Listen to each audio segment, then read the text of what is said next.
सन्मान्य कपिल पाटील साहेबांच्या अनुषंगानं सांगायचं झालं तर जात्यात विद्यार्थी दशेपासून विद्यार्थी चळवळीमध्ये वाढलेला ध्येयवादी परखड विचाराचा आणि सर्वसामान्य गोरगरीब सामान्य माणसाला आपल्या नजरेसमोरचा केंद्र मानणारा अशा पद्धतीचा एक जबरदस्त तडफदार नेता या दृष्टीने मी जाणवलो. माझी त्यांची ओळख गेल्या 7-8 वर्षाची आहे.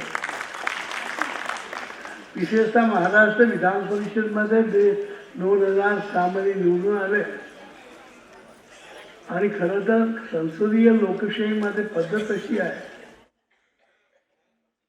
की ज्या पक्षाकडे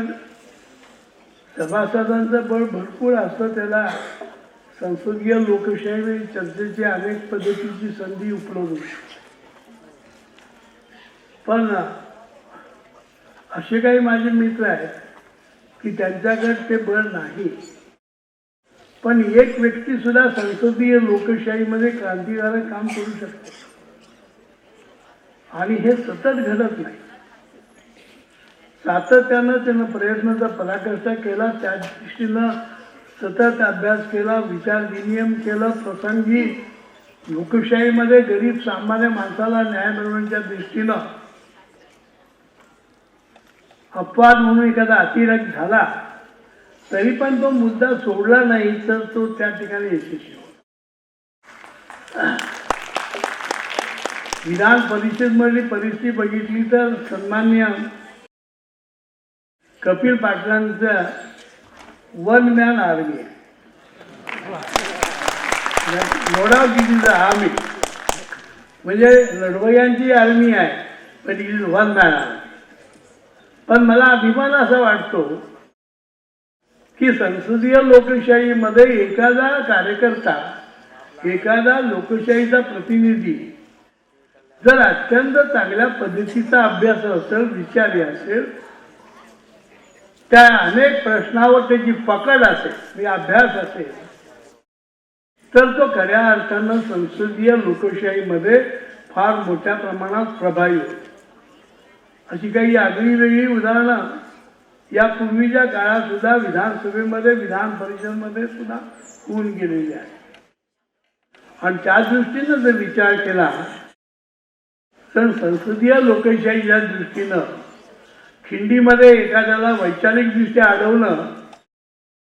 हे तसं काही काम फार सोपं आहे असं नाही. त्याला तुमचं त्या विषयावरची पकड आवश्यक आहे.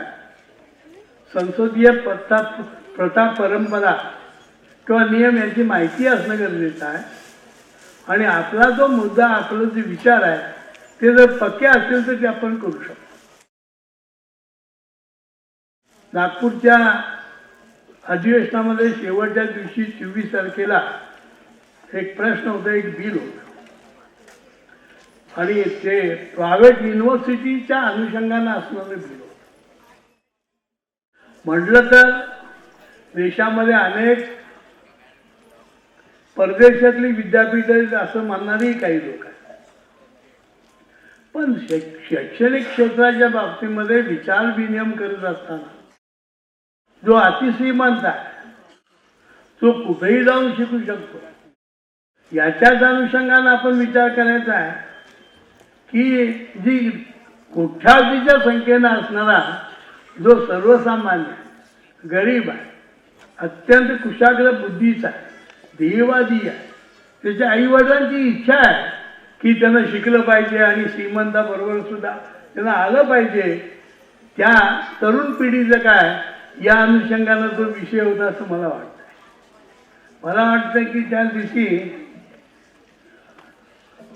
सन्मान्य कपिल पाटीलनी माझ्याकडनं परवानगी घेतली होती 4 मिनिटाची.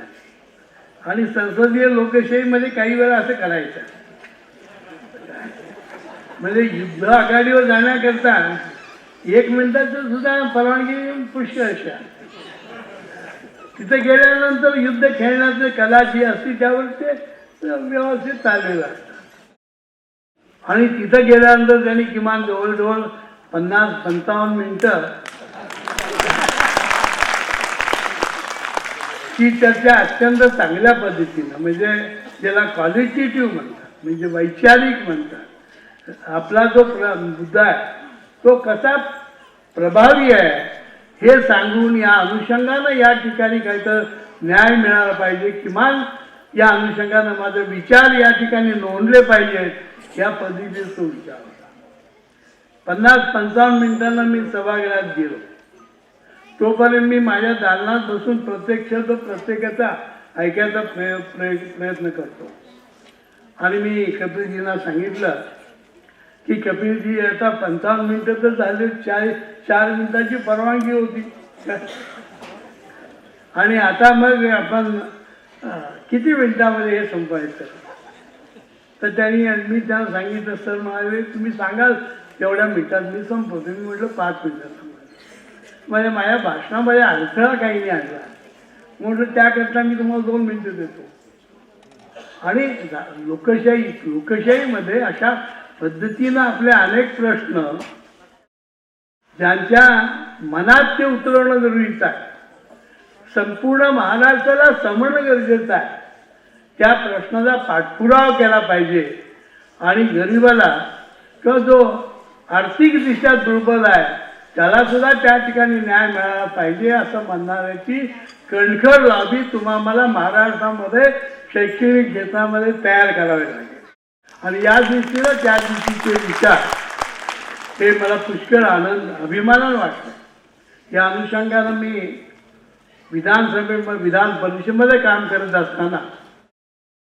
जे समाजाच्या उन्नतीच्या अनुषंगानं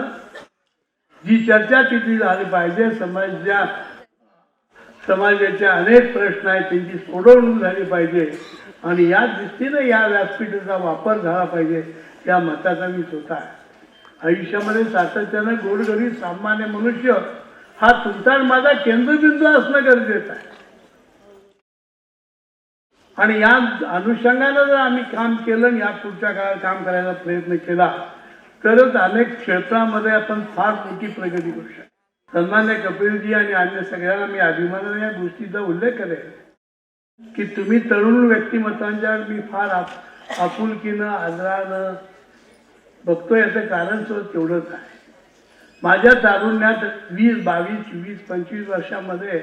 या पद्धतीचं सुख मला मिळालं नाही अनेक दुःख मला त्यावेळेला फार जवळून बघावं लागली आणि म्हणून मला असं वाटतं की महाराष्ट्रामध्ये काम करत असताना तुमच्यासारखी जर अशी चमकते तारे डोळ्यासमोर आले तर त्यांना वाढवलंच पाहिजे म्हणजे कुठल्या जाती जमातीला कोणी आलं तरी वाढलं पाहिजे या अनुषंगानं मी ज्या ज्या ठिकाणी काम करतो त्यावेळेला माझी नजर अशी राहते आणि म्हणून कपिलजी तुमच्यावर प्रेम करणारा मी एक तुमचा थोरला बंधू या दृष्टीने वागत आहे